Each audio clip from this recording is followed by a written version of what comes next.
Bonjour et bienvenue à ces journal de 7h à la une de l'actualité de ce mardi matin. Il y a tout justement un an, le président de la République, Félix-Antoine Tshisekedi, prêtait serment pour son deuxième mandat au stade de Martyr. Une année après, quel bilan? Certains Quinois ont donné de la voix et les avis restent partagés. L'accroissement du budget national et la montée en puissance des phares des souffrants reviennent sur toutes les lèvres. Vous les entendrez dans un instant. Également, au sommaire des votes à 7h, la voie est désormais libre. Les véhicules peuvent enfin circuler sur la route Ariwara, longue des 45 km en Ituri. Cette tronçon est totalement réhabilité par l'entreprise PetroCity avec le financement de l'administration militaire. La reprise du trafic est vivement applaudie par la population.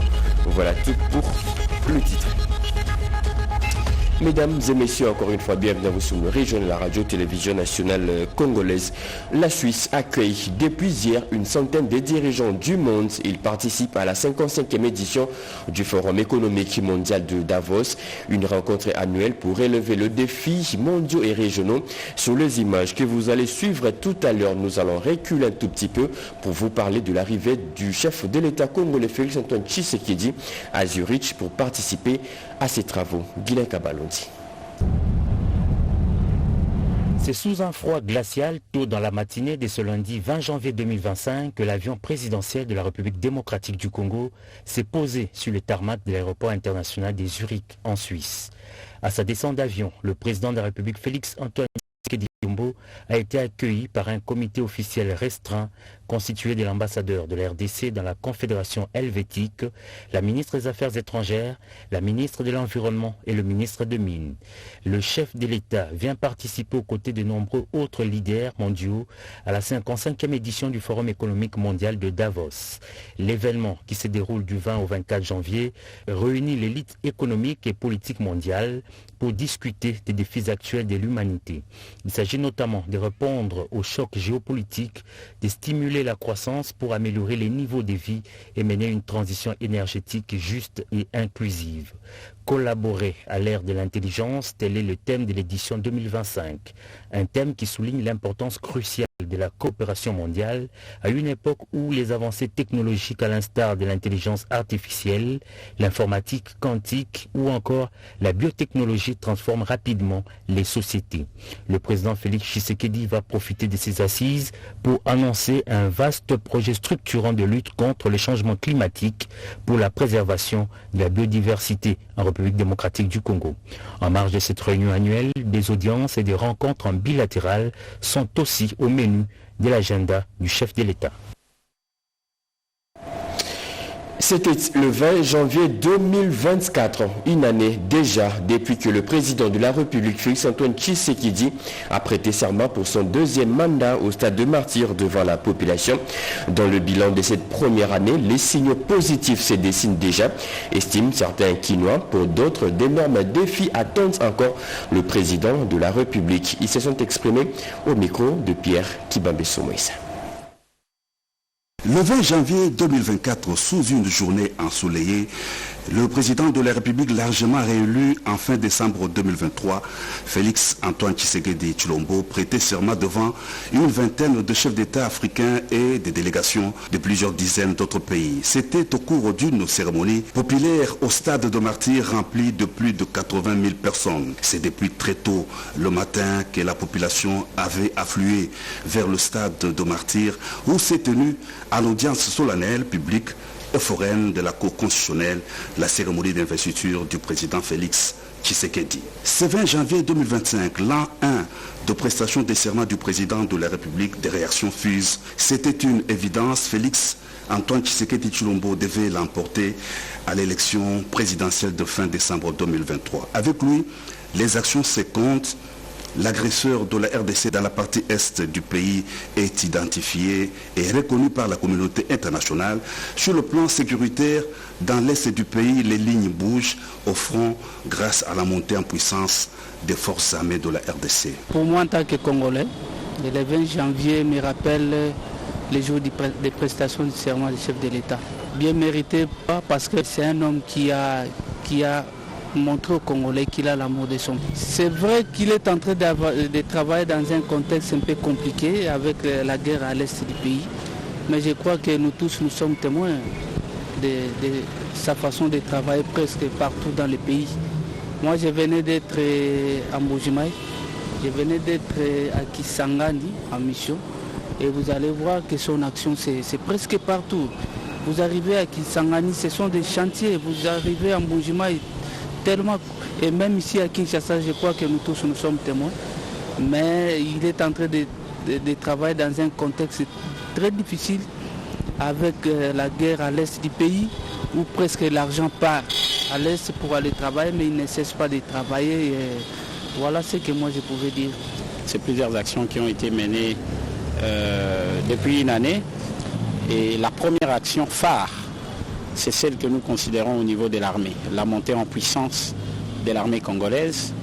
Au moins aujourd'hui, nous pouvons dire que la République démocratique du Congo a un budget de plus de 1 milliard pour l'armée seulement. Ça veut dire que c'est la preuve que nous accordons aujourd'hui de l'importance à la paix, à la recherche de la paix, telle que prônée par le président de la République, et les actions sont palpables. Lorsque vous regardez sur terrain, aujourd'hui, au moins l'ennemi de la République démocratique du Congo, que nous appelons Kagame, parce que le président l'a toujours dit, que nous ne sommes pas en guerre ou en conflit avec le Rwandais. Nous sommes en conflit avec Kagame, Paul Kagame, le président du Rwanda. Et donc, aujourd'hui, nous félicitons le président de la République pour cette montée en puissance de l'armée congolaise. Mais il y a également plusieurs autres réformes, actions qui ont été menées pendant cette première année de sa présidence. Nous avons aujourd'hui la loi des finances de la République démocratique du Congo qui est estimée autour de 18 milliards, alors que 6 ans passés, nous étions autour de 3 milliards, 4 milliards de dollars. Donc ce sont également des réformes à féliciter. Et aujourd'hui, nous avons également signé le deuxième programme avec les Fonds monétaires internationaux à la hauteur de plus de 3 milliards de dollars. Après avoir terminé le premier programme en 2023, aujourd'hui, nous avons un deuxième programme. Donc c'est la première fois également que la République démocratique du Congo aille avec les Fonds monétaires internationaux jusqu'à la fin du programme et renouveler un second programme. Le président de la République réélu a juré solennellement devant Dieu et la nation de remplir loyalement les hautes fonctions qui lui sont confiées. Aujourd'hui, l'an 1 d'investiture de cet événement, le gouvernement s'élance résolument dans l'exécution et la réalisation des 6 engagements de l'action du président de la République: plus d'emplois, de pouvoir d'achat, de sécurité, de diversification de l'économie, d'accès aux services de base et aux services publics. La présidente de l'Assemblée nationale de la Zambie sur le sol congolais pour une mission d'information. Elle a discuté hier avec le premier vice-président de la Chambre basse du Parlement de la RDC sur la redynamisation du forum des parlementaires dans l'espace CIRGL. Séverine Katanda pour le reportage.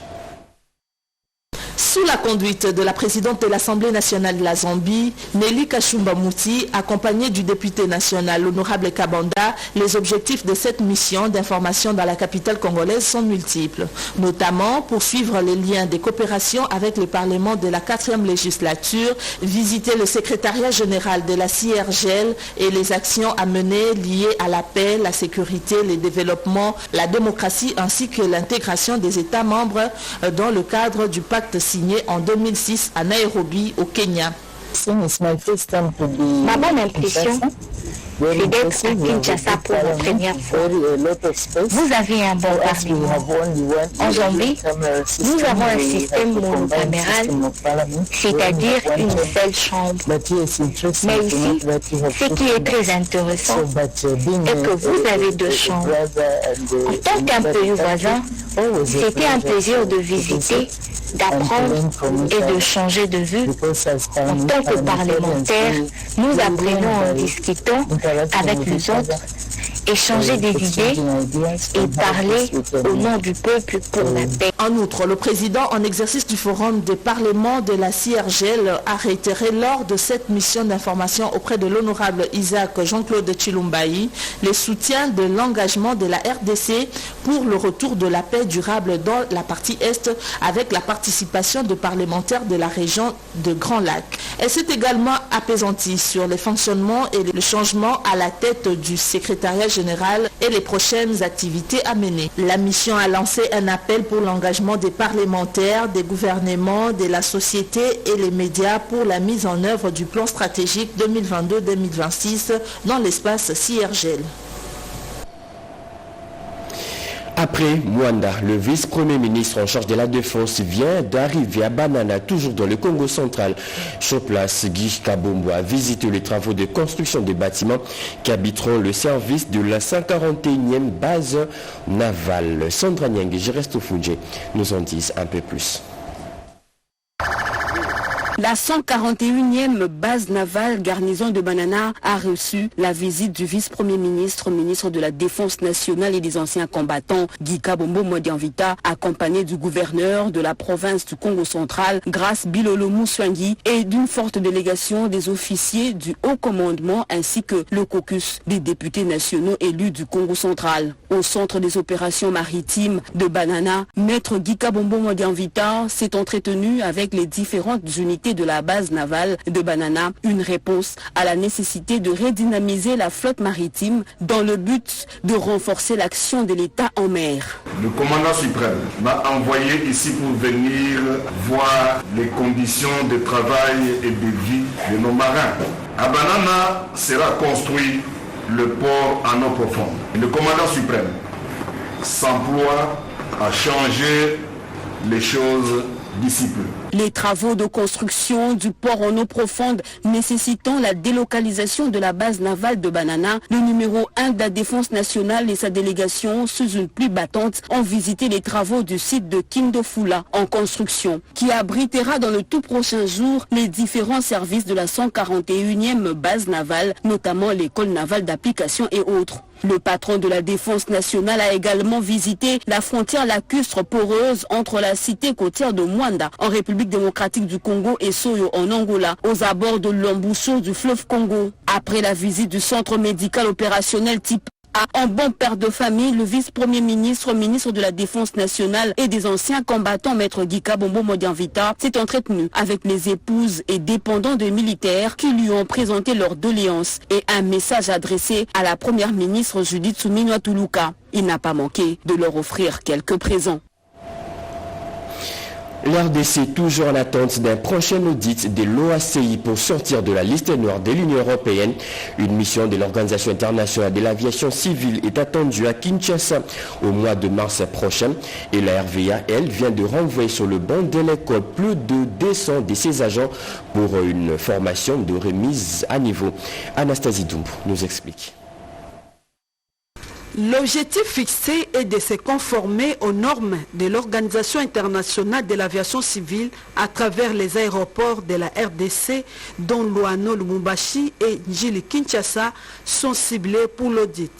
C'est dans ce cadre qu'une session de formation en imagerie et radioscopique est organisée pour 7 jours aux agents de sûreté de la RVA au nombre de 260 policiers, en vue d'acquérir des connaissances acquises qui va leur permettre d'être capables de déceler les dangers et les risques dans le contrôle des passagers et leurs bagages au sein des aéroports. C'est la vision même du chef de l'État de pouvoir remettre les aéroports dans les normes, communiquer à monsieur le directeur général. Nous sommes dans cette logique-là que nous devons le faire et c'est une obligation, d'autant plus que nous aurons un audit de l'Organisation de l'aviation civile et d'ici le mois de mars. Initié par le directeur général de la RVA, Leonango Mambaki, en partenariat avec les centres de formation en métier civil.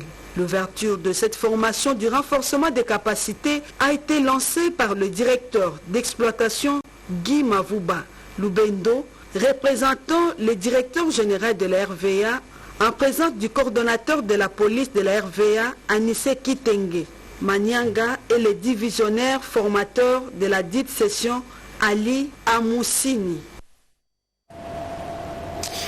La voie est désormais libre, je l'ai dit au sommaire. Les véhicules peuvent enfin circuler sur la route Aru-Ariwara longue de 45 km.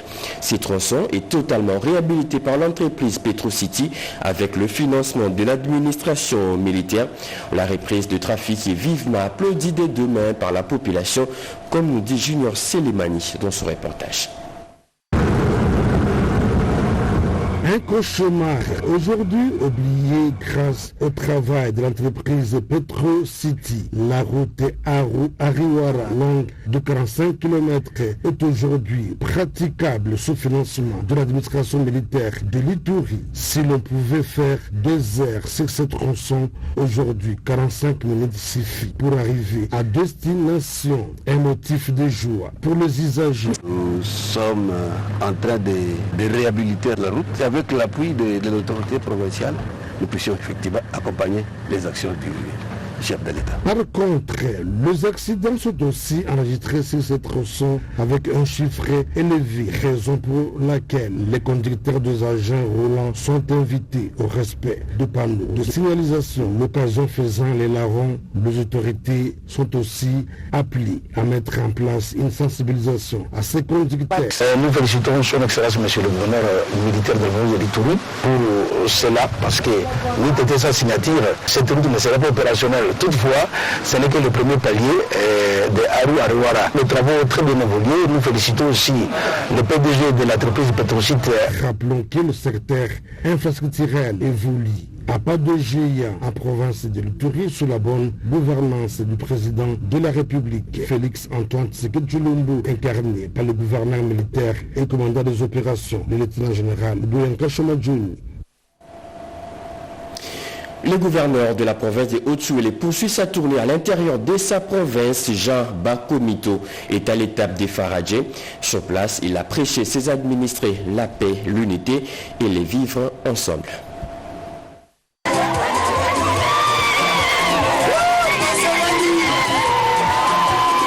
Après le territoire de Ouacha, la caravane territoriale du gouverneur du Haut-Ouélé est à l'étape de celui de Faradjé. Première escale infranchissable, c'est le groupement Tadou en chefferie Logo-Gambi où une marée humaine lui réserve un accueil digne de ce nom. Jean Bakomito et l'honorable Justin Zamba, président de l'Assemblée provinciale, exhortent tour à tour la population à la culture de la paix. Tout le long du parcours, des îlots de foule en liesse stoppent le cortège. Au centre de Faradjé, que l'escorte atteint la nuit tombante, personne ne veut rater de voir le moine Nzambe obligé de faire le pied avec à ses côtés le président de l'Assemblée. On vient passer les remerciements du chef de l'État parce que le territoire de Faradjé l'avait élu, mais aussi appelant à la paix, à l'unité, à la cohésion. Ici, c'est la population de Faradjé qui est derrière lui. Ça montre la confiance que la population a.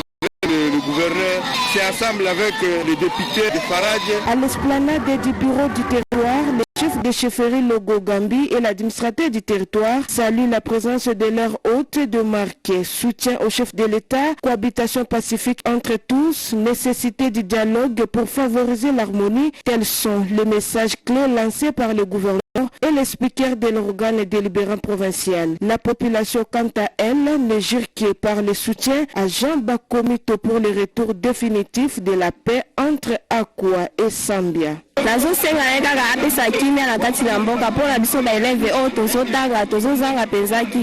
Emboleli na bana na mboka eza ne fiske ba gouverneur akopesa kimia na kati na mboka pona bitumbu eza kozala kati na biso badega esalemi ebele présence na ye ekopesa solution na ba difficulté na biso.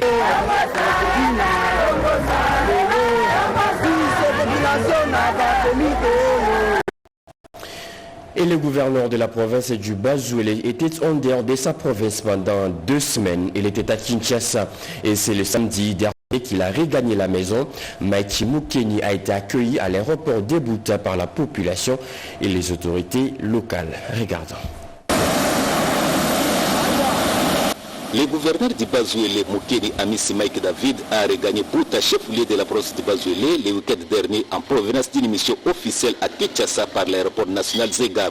Au bas de la passerelle, Mike Mukeni était salué par le vice-gouverneur Simogasa Oyangulume et le comité provincial de sécurité.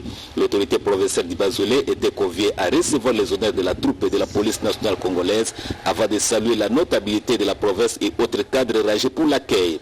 Après un moment de repos dans le salon d'honneur de l'aéroport, l'honorable gouverneur du Bazolé s'est livré à la presse pour exprimer ses vœux de nouvelles à la population, tout en soulignant que l'année 2025 est une année d'action car il revient avec beaucoup de projets pour le développement de la province en accomplissant la vision du chef de l'État Félix Antoine Tshisekedi Tshilombo sur le bien-être de celle-ci. Adresser mes vœux les meilleurs à toute la population du Bazolé, leur rappeler que l'année 2025 sera une année très importante et je dirais même historique pour notre province parce que nous ramenons beaucoup de bonnes nouvelles comme d'habitude et j'espère que la population sera contente et elle va continuer à nous accompagner pour qu'on change le visage de notre chère province. En fait, le gouverneur Mike Mukeni a bien observé son programme d'action gouvernementale afin d'améliorer le vécu quotidien de sa population et offrir un avenir meilleur au Bazouélé. Signalons que l'année 2025 entre dans la ligne droite de l'application du programme d'action gouvernementale de son mandat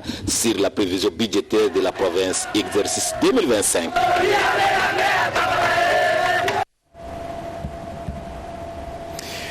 Quels sont les avantages contenus dans le vaste programme du gouvernement, un ordinateur, un étudiant et comment souscrire à ces programmes? Eh bien, des sujets débattus au cours d'une conférence débat organisée à l'université Belcampus. Anastasie Doumbou était sur place.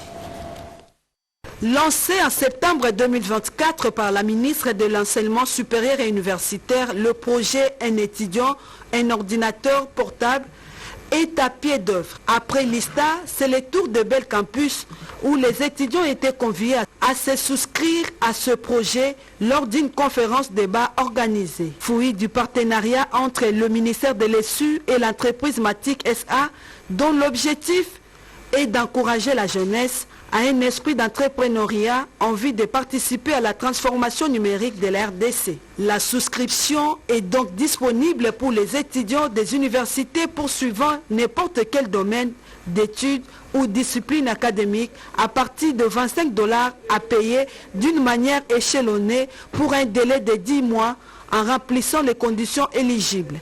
Grâce à cet ordinateur, l'étudiant peut suivre les cours en ligne et se connecter aux bibliothèques numériques pour exceller dans les études et des recherches scientifiques. La RDC aura son usine de fabrication d'ordinateurs.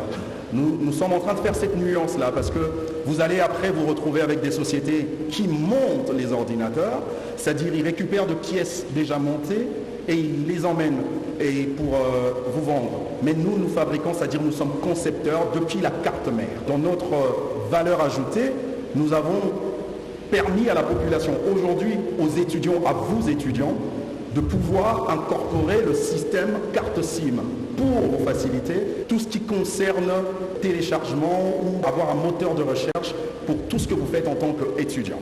Matic Entreprise SA est une société technologie intégrée qui développe des ordinateurs et fournit des solutions digitales en RDC. Tous les inspecteurs généraux du travail de l'RDC sont à Kinshasa depuis hier. Ils sont venus participer à une série de formations de renforcement de capacité. La formation va durer 3 jours, comme nous précise Chimène Dondre dans ce reportage. Je déclare ouvert les travaux de l'inspection générale du travail sur le renforcement des capacités des inspecteurs du travail. Le coup d'envoi a été donné personnellement par le ministre de l'Emploi et du Travail, Ephraïm Akwakwa, venu de 26 provinces du pays. Ces inspecteurs généraux adjoints et inspecteurs principaux du travail de première classe, chefs de service de l'administration centrale et dans le province, accompagnaient chacun d'un inspecteur principal de 2e classe de son ressort. Participe à cet atelier de remise à niveau et de renforcement de capacité. À en croire Jean-Paul Mboma, le présent atelier poursuit des objectifs qui cadrent avec la réforme de l'inspection générale du travail, répondant ainsi à la vision du chef de l'État, Félix Antoine Tshisekedi Tshilombo. L'objectif, c'est de mettre en place une inspection du travail moderne et efficace. Et pour y parvenir, il faut un outil moderne de contrôle d'un inspecteur du travail de terrain. C'est juste pour valider tous ces outils qui vont permettre aux inspecteurs du travail de changer leur méthode de travail. Au terme de cet atelier de 3 jours, les participants au retour de leurs milieux respectifs attendront le signal de Kinshasa pour organiser à leur tour la formation en cascade. Question de faire bénéficier à tous les autres inspecteurs du travail ce qu'ils ont appris. Signalons que cet atelier est rendu possible grâce à l'appui du Bureau international du travail et de l'Agence belge de coopération. Les animateurs du parti politique AREP agissant pour la République ville de Kinshasa ont réuni leur base pour faire le bilan de l'année 2024. Pas seulement, ensemble, ils ont aussi fixé des objectifs pour cette nouvelle année, comme nous dit Rodépane. Engagement et détermination qui ont produit des grandes réalisations durant l'année qui venait de s'achever au sein de Agissons pour la République AREP. Le cadre et tous les membres se sont donné rendez-vous sur l'initiative de Mme Germaine Chinyama Nzolantima au cadre de l'AREP et vice-présidente de l'Assemblée provinciale de Kinshasa pour une séance d'évaluation. Présent à cette rencontre, le secrétaire général, Maître Carly Richard Kaele, a saisi l'opportunité pour prêcher et sensibiliser le membre à des valeurs patriotiques avant de les encourager à l'assiduité dans les activités. Quelques mois, plusieurs d'entre nous étaient sur la liste des chômeurs. Mais grâce à maman, aujourd'hui, il travaille à cette marge de manœuvre en temps opportun de créer des emplois pour d'autres arépiennes et arépiens. L'interfédéral de l'AREP, l'honorable Germaine Chinyama Nzolantima, a martelé sur les objectifs fixés. En 2024, notre tournée a marqué une étape importante. Cela témoigne notre engagement et notre détermination pour l'émergence de notre parti. Je tiens à exprimer ma profonde gratitude pour votre dévouement que cette année vous apporte également épanouissement et satisfaction professionnelle. Les plus sincères au président de la République, son Excellence Félix-Antoine Tshisekedi Tshilombo, à l'initiateur de notre parti, son Excellence Maître Guilo Ndomboyo. Pour l'année qui démarre, tous les cadres et militants sont pour la grandeur de la REP. Bonheur, prospérité, c'est le désir partagé entre tous et en faveur de l'autorité de référence de la REP, Maître Guilo Ndomboyo, pour l'année 2025. La longue lutte d'Étienne Tshisekedi pour l'avènement de l'état des droits est racontée dans un ouvrage par un cadre de l'UDPS. L'ouvrage s'intitule L'entre du pouvoir du Sphinx au Lynx. Ce livre de 500 pages de Christian Malik Ngandou a été porté sur le fond baptisme par le ministre du Commerce extérieur Julien Paluku. Alain Bikaï pour le reportage.